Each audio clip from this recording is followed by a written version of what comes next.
So I'm the special guest host for Craft Beer Journal today. I'm with Sérgio and Patricia from Totenhopfen, who are coming to serve their beers for the first time in Bulgaria. And they're from Luxembourg, so I'm really proud that they're over here and they made it and they haven't been locked down. Don't forget the second plenary council of independent breweries are in a special lockdown version. But yeah, so welcome to Sofia. Thank you. So I really wanted to know. This isn't your first time in Sofia, so what's your first impression at the moment, before we get into the real nitty-gritty?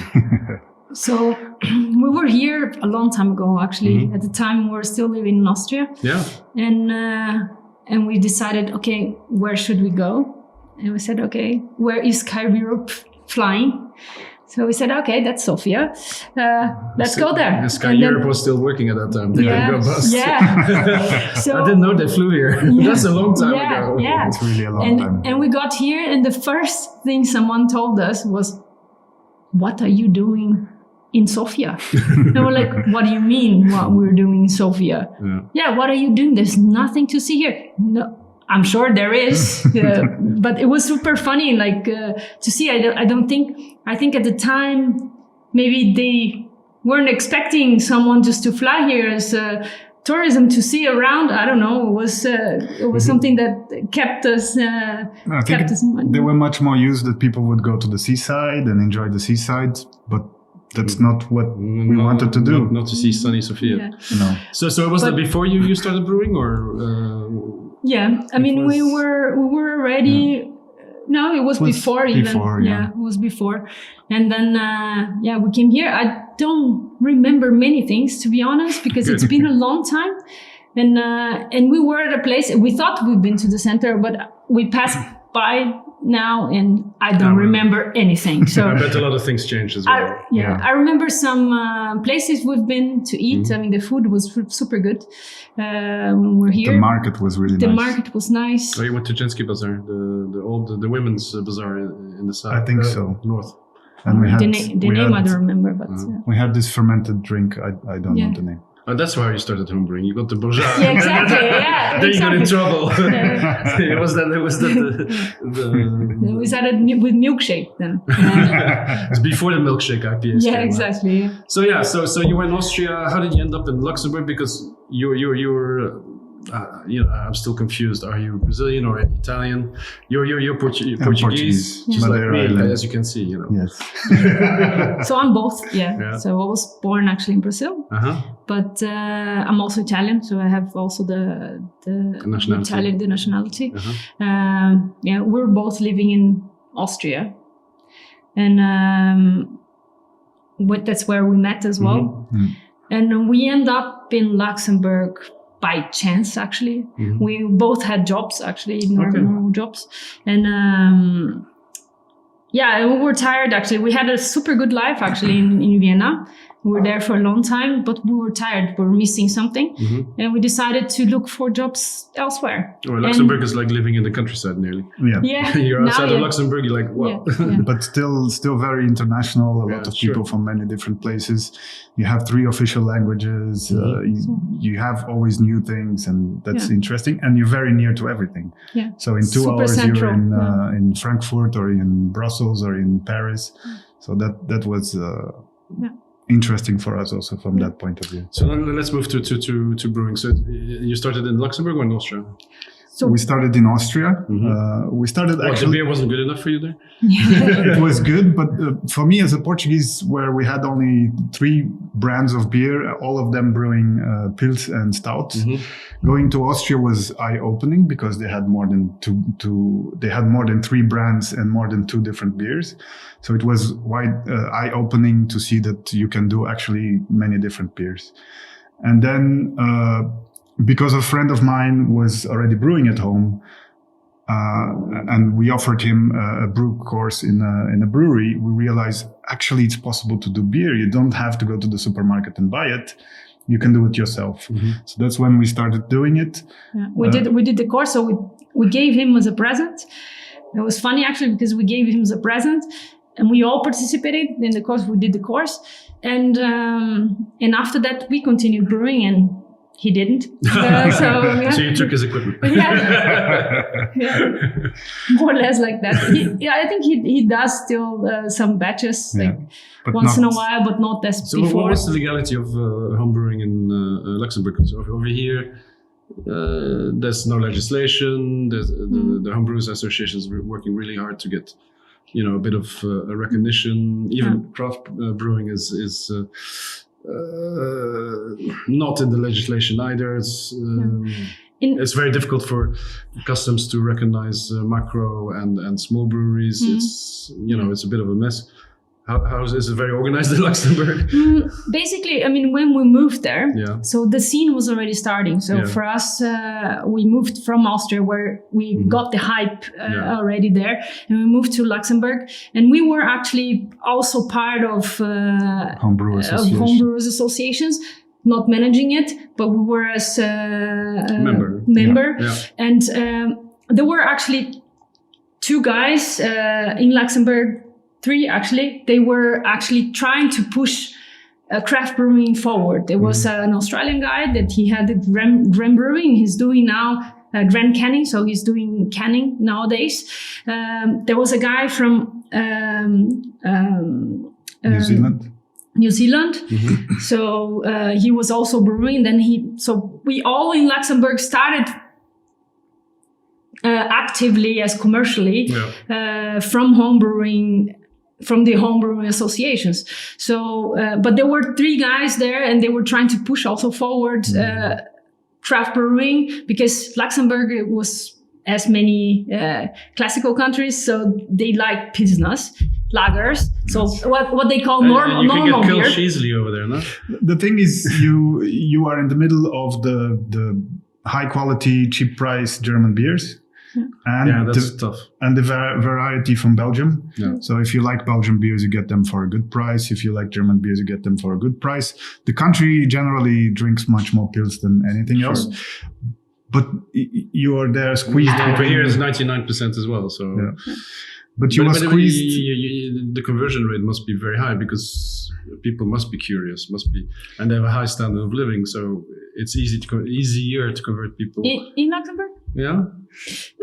We have mixed, done. I would say mixed. In the beginning it was really tough because just from the homebrewers' perspective, it was a step by step.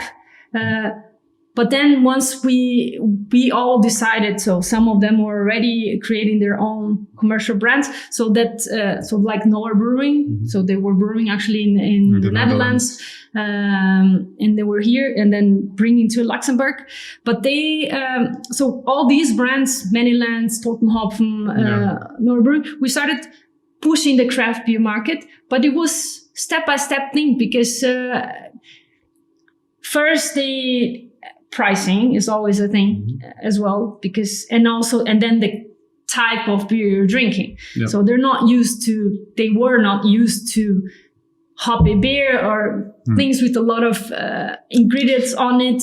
So I think there was a duality in the market, because Luxembourg is very international, so expats were ready to drink IPAs. Yeah, I think also over here, and correct me if I'm wrong, and I'm sure Emil will be at some point, there were a lot of Americans over here, and there was one guy from the embassy who was really talented. He left, but he made amazing beer like 10 years ago.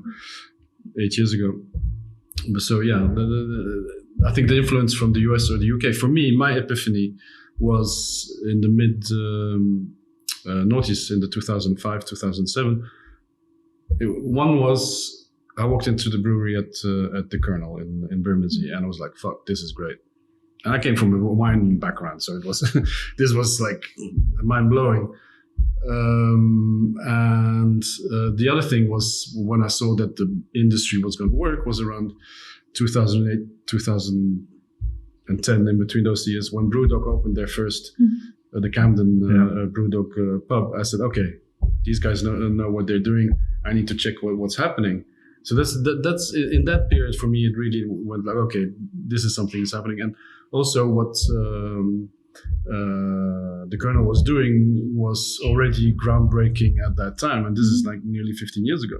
Yeah. So I don't know, when was your epiphany when you said, okay, this is something we really want to do? So I think moving to Luxembourg influenced a lot. We were doing beer for us and for our friends, and it was interesting.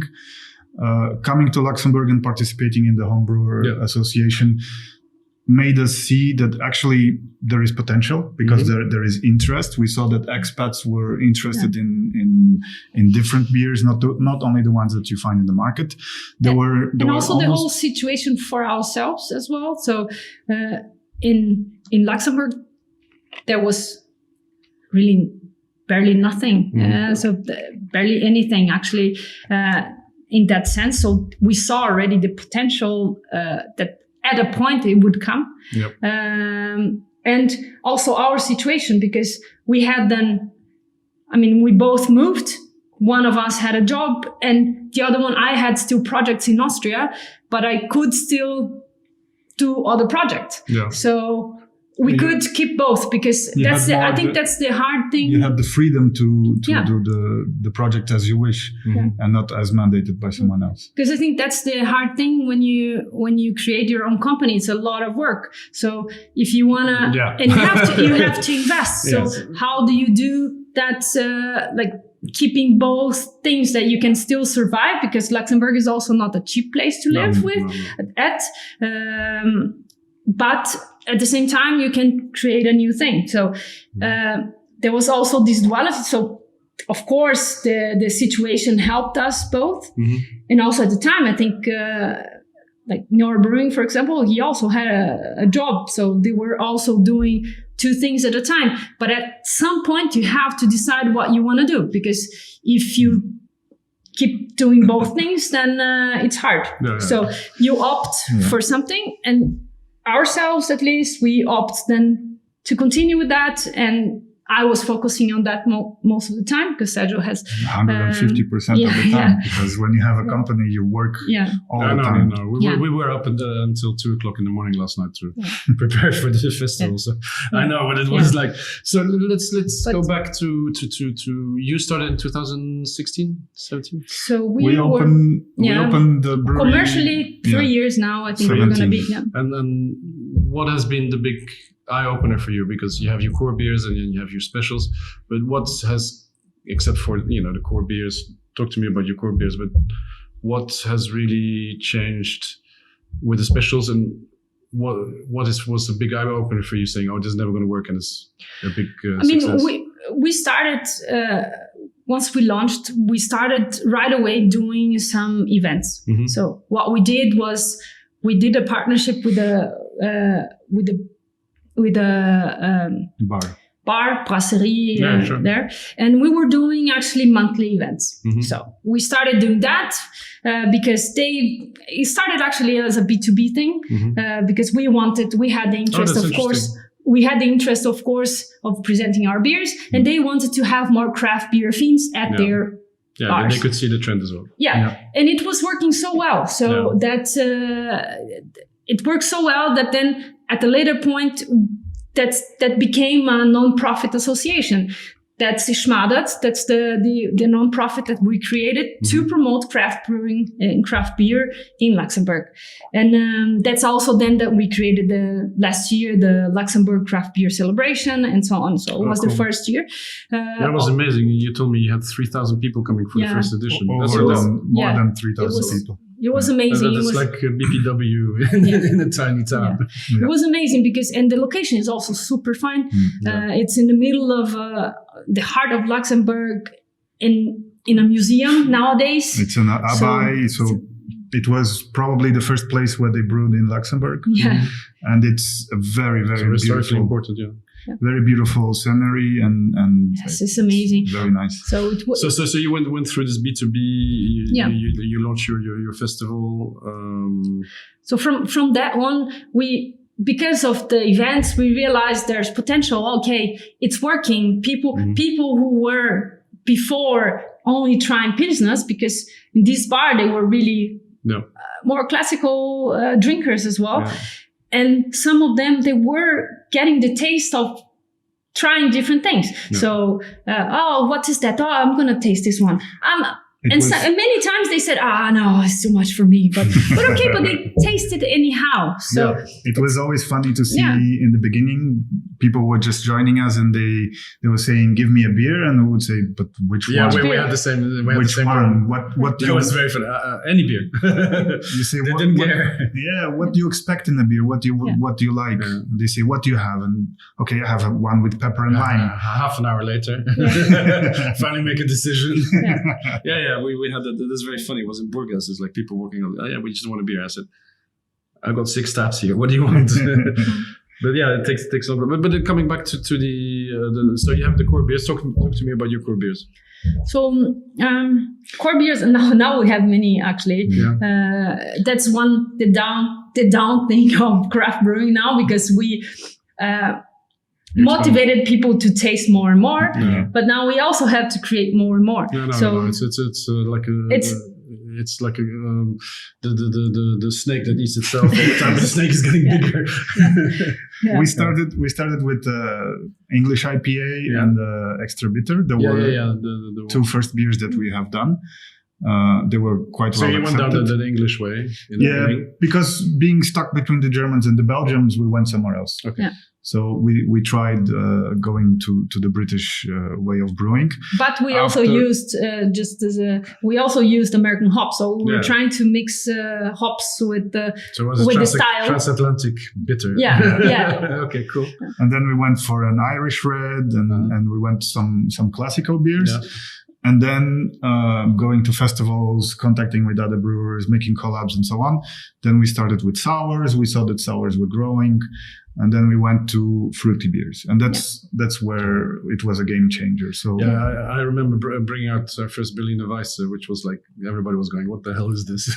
It was really weird. And that's the problem. When you're the first one, it's always like, you're pushing new products through, and it's really, really difficult. Yeah.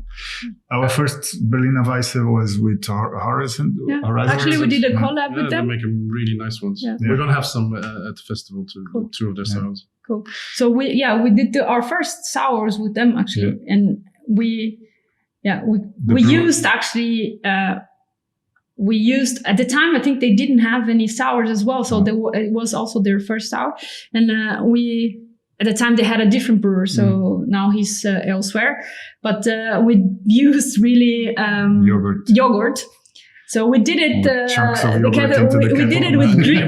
Bringing memories back to me. We did it with Greek yogurt, and it was amazing to see, seeing chunks of milk. Oh yeah, really. It turned out super nice. Actually, it was very creamy. With this Berliner Weisse, we made it with cabinet, and we used. Lactobacillus bulgaricus, which we got from the guys who invented and produced it. So we were going across the border with a bag of white powder. That was 2 kilos. But let's analyze it. But we had to put in some plantarum because the Bulgaricus is very yogurty, very, very milky. Mm-hmm. And over time, it's really funny because I still have some bottles left. It's become really light, really lemony, really beautiful. And then that's the whole thing. These sours, once in a while, when they come to the market, you're going, and then with time, 4 years later, way past the best by date, it's still very, it's gone. But they improve. You can see how the Belgians do, and you can see that improves with time. I know. They improve. But there are many beers, even our fruity beers, Bloody Vlad, for example, that's one of our best sellers now as well. That was a special or not? Bloody Vlad was a special or not? This is actually a fruity beer. It was a special that turned to core range. Yeah. And so what's in Bloody Vlad? So 4 kinds of berries. Okay. And hibiscus tea. I know that from somewhere. Oh, yeah. But come on, you're Brazilian. I got that inspiration from Brazil as well. It's like hibiscus tea is awesome.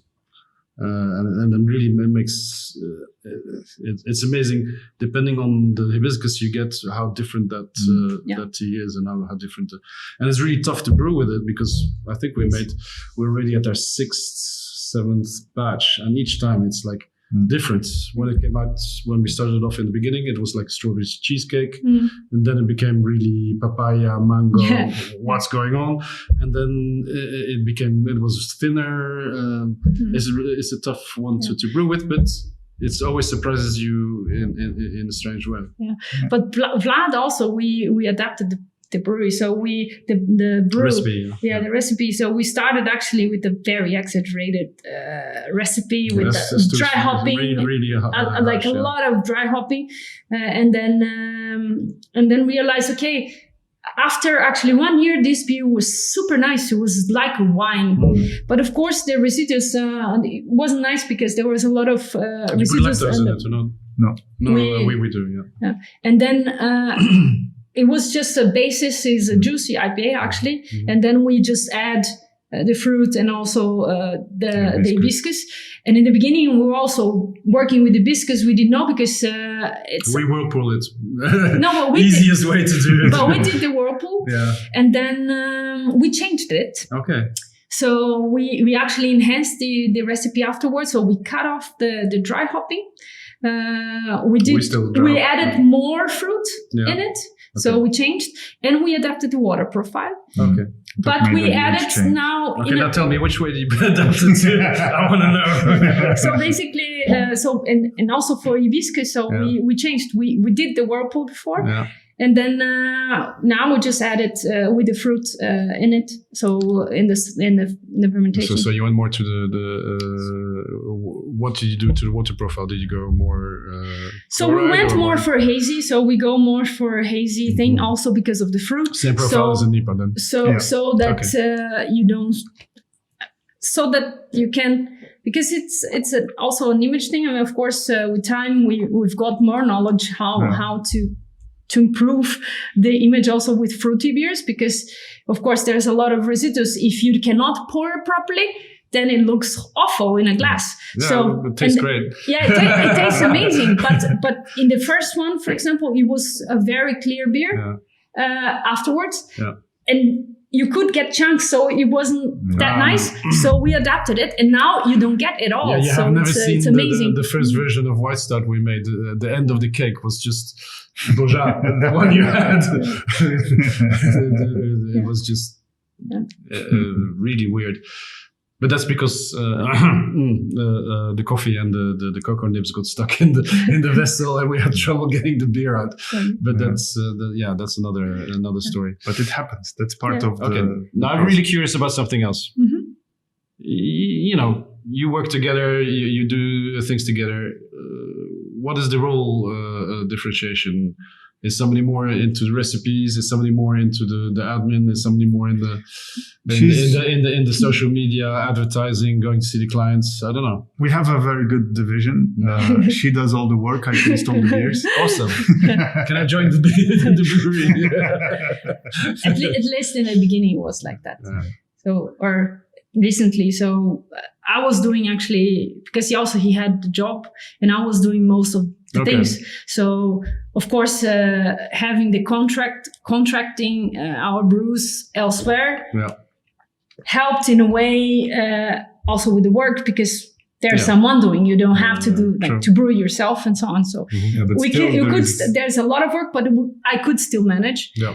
Now I can't. So we've got a designer. So now we got also the former guy from Brewhand. So he's working with us now. Cool.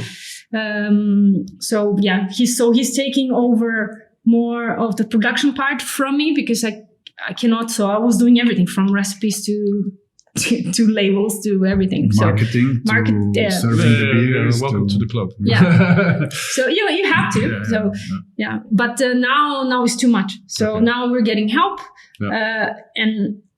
so that we can organize ourselves better and we can grow, because alone we're not going to grow. Mm-hmm. So so we need that, and we're already working also in a separate project that is upcoming. Is it distilled? It's no. Okay. Still fermented. But we're Okay, I get that. It's nice. So we're working on a new project, but that's something else. It's a different name even. But it's nice. So cool. I need the time also to focus. So literally, given that she's talking all the time, you really only taste the beers. I like it. You're so Portuguese. It's the nice part. I get all these beers at home. I can taste them all the time, and I can serve them in festival. And he has a beard, in festival. It's nice to have a beard. My issue is I can't grow it like that. He has the beard because everyone talks to him. He has the beard. So every festival that we go, people think that I am the brewer. So the Eminence Grise is over there, huh? Yeah. But it's fine for me. I mean, but you're doing a lot of the equipment things. So if we're going to a place or we have to do some technical stuff, he's the one doing it. And now we're also dividing more the things. So he's also doing more selling, preparing lists and so on, because we also have the shop. So it's a lot of admin stuff too. Cool, but it's good to have a brewster in. I always had a lot of respect for Doe. She was at Oorsoep and at Fierce Beers, and she won all the awards in the UK. And she's a girl, and she's like so extremely focused on what she does, and especially on wild fermentation and her pale ales and IPAs and things like that. If you ever go to Aberdeen, try Fierce Beers. It's like crazy. We were there actually. Yeah. You were there? Oh, cool. Yeah. We were last year in Scotland. Yeah, so did we. We did the whole round around visiting all the breweries. I was still amazed by the size of Brewdog, but we were the same. Yeah. But she totally switched and now is fermenting food and things like that. I think I've seen something online about that. Yeah, she did a big. She did a bit of crowdfunding. She got like double the money, I think, for what she was asking for. And she's now back to where she started, in the same building as Oorsoep in the Honig complex, next to Naval, our friends from Naval. Yeah. And and it's really cool to see girls really getting into the industry. And we need more. Yeah. I'm trying, I only have 3 daughters, okay? 3 daughters. But now there are many brewers, women. It's just Brewsters. Yeah, brewsters. Yeah, So you have to put it on your card now. Yeah, exactly. And what's for the future? Because I see that you guys are super creative. You've even done a beer, as I told you, that I was dreaming about in my sleep. Now it's over here, so I'm jealous. What do you think is going to happen in the future? What do you think is going to happen to our industry? Over here, I see Luxembourg a bit like our country. We are a small country, huge but small population. Same with you, small country, small population. But what do you think? How's it going to develop? You have another plan, so... Well, 2020 is a very strange year, so... Forget about 2020. I'm talking about 2025. What do you think? Where do you see yourself in 2025? Like, it feels like an interview. Yeah, I know. In 5 years' time, what do you feel? I didn't plan for COVID. So, what do you think? How do you feel this industry is going to go? Your beers are going to develop, and things like that. I still find that it's important to have a good core range, because there is still potential for new people to come to craft beer. Sure. So they have to have some introduction beers. And for that, you have your simple IPAs, you have more traditional beers, even lagers and pils and so on. Yeah. So it's important to have those. But for the people who already have a taste, I think it's important that you get creative and you try new things. But where do you think it's going to go? Because we've done crazy. You've done crazy stuff. I've done crazy stuff. We're testing markets, and some of the specials become core. Is it going to be more hop driven, like with all the new technology that's coming out, or is it going to be more yeast driven for you? Is it going to be I'm going to play with malts? I think for us, I think it's a mix. I mean, we tend to try different things, not only yeast wise, but also malty, and we're really happy that where we brew can also work with water. Because water is really important. Yeah, and that's something that people don't. It's underestimated. Not obviously look at it. It's funny because over here the water profile is like Perfect for Pilsner. Yeah. Awesome. It comes from the mountain and it's like a blank canvas. Sure. But then it means that you can add whatever you want and you can go in any Just like direction that Dutch you water, wish. you know? Yeah. It comes from the sand, we come from the mountain. But so you think it's a mix? For us, it's a mix. I mean, we're of course getting more knowledge every day. Also, that's the cool thing. So we learned a lot in the past years. Yeah. Also in creating new things and what to expect from them. Mm-hmm. Also, how can we mix things together? Mm. How should we do it? So it's every time a learning process. I think IPAs are here also to stay. It's funny. a long I see you move from the clients but, towards West Coast from Nipah. People want to go back to the bitter, bitter, more malt-driven IPAs again. Mm-hmm. I think many are also getting, or here at least. I don't know if it's the whole. Everyone, but I've heard a few comments already of we're getting tired of too many weird things in the beer that I get it. I mean, sometimes it's really exaggeration, but how fast do you sell your double dry hop? Yeah, I know. Yeah, but the double dry hop is not a thing. But I mean the other ones that you use maple with whatever inside, and then we have one with maple from Dealbreaker. Yeah, for me, Joanna goes well. I mean, I like experiment, and I think it's also fun actually for us as. To try new recipes is we learn really a lot how to use spices and so on. Sure. And I think for me there is no one formula that will guarantee that you'll be successful in the future.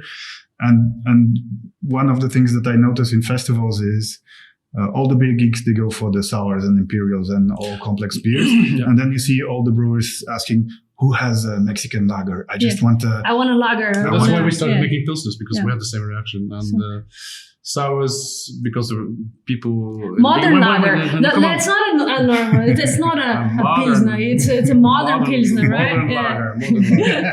I hate the word IPO. Anyway. Now, in the sours, we went so early with the sours, we were a bit shocked.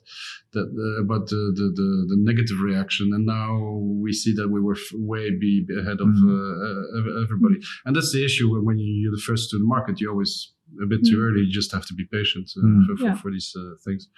Now I'm going to wrap up, but in the last year, even during lockdown, what was the best beer you've had that you still remember is like running around in your brain? You mean from us? No, you're not allowed to talk about this because from anybody else. I can drink really our beers every day. Really, we really enjoy. Don't you get bored? No, I really enjoy drinking our beers. Like Daily Nectar, the New England Pale Ale. You're young in this market. After 7 years, you'll see. No, we really taste a lot actually, and it's nice. But it's funny. We go to bars and then sometimes we see this one I tried. I'll go for our beer. So it's so nice. I have the same problem. It's like I see the fridge or the tap list, and I'm like, okay, I gotta go for the safe stuff. It's positive. I mean, it's also nice. It means that we also like the things that we brew. But beers that I've tasted that are, I still have. I tasted a really, really, really, really nice American brewery that I didn't know before, and I don't remember their name now, but they had a pina colada that was. So it was a milkshake. Was it the one that we tasted in Benhoven in Ghent. Okay. For me, one of the best beers that I had in the last years. I don't remember the name of the brewery, but it inspired me, and I want to do a pina colada. Are you big milkshake. on tapper? Are you on? I used to, and I got to a point where I was. I don't tap. Yeah. I stopped. I was untapping more than I was enjoying the beers, so I stopped. I don't give ratings anymore. Such a nerd. I don't give ratings anymore especially because nowadays I know most of the people who do the beers, so I don't want to have any problems with anyone because of my personal taste. Yeah. So I don't give ratings to anyone, and I don't mark most of the beers. Cool. But I did. Now I remember. I like this one too, but I think the one that I really liked was one that we drank now in Portugal from To. So from but To is he's a genius. He's like a mad genius. He's incredible. I mean, no, but Each time I go and see him, he comes with something. You have to really try this. Yeah, he's trying to get you drunk, actually. No. And, and you when you arrive at his place, you're at this really disheveled farm, and there's a donkey, and then a horse or whatever, and then he takes you into the back of his farm, and you're like, I'm gonna get raped. And then he opens it up, and it's like, here, welcome to my brewery. Yeah. I drank really because of especially maple, because we were talking before. I've tasted many different beers with maple, and I didn't enjoy them. And he did it one that was for me perfect. Extremely well balanced. Was it stout? Imperial Stout. Imperial Stout. Yeah. He only does Imperials. No, he does also. Yeah, he does Imperials. But I wanted to make a flan caramel start with him, and I'm still waiting to do it. So he put maple. He put maple. Was it barrel and aged? something else. No. No, I don't think so. I remember that because he gave me a glass at when we were actually in Camille this year, and we met them, and it was amazing. It was super good. Of course, he wanted to give us at 11 o'clock in the morning an Imperial Stout with 13 whatever alcohol. Yeah. But it was amazing. It was extremely well balanced, and that stand out because Imperials, if you don't know how to make them properly, you feel the alcohol, you feel like it's not balanced. He makes it really, really nice and unctuous. We're talking about Antonio Lopez, who's the brewer at Lupum just in Porto, and he makes the highest rated stouts in Portugal. And really, this guy is just a genius. Yeah, he is. That's incredible. So I'm going to wrap this up because. But let's not talk too much about Thor, otherwise he's going to be. Our beers are very good too. Anyway, thank you very much for being here. I'm really looking forward to seeing you on Saturday. You're going to have some really interesting beers that you're going to be serving. Cool. And I hope the weather's going to improve because it's raining today. Yeah. And thank you. Thank you for having us and inviting us here. Yeah. And thank you, Emil, for our cameraman. Yes. Thank you. See you later. Ciao, ciao.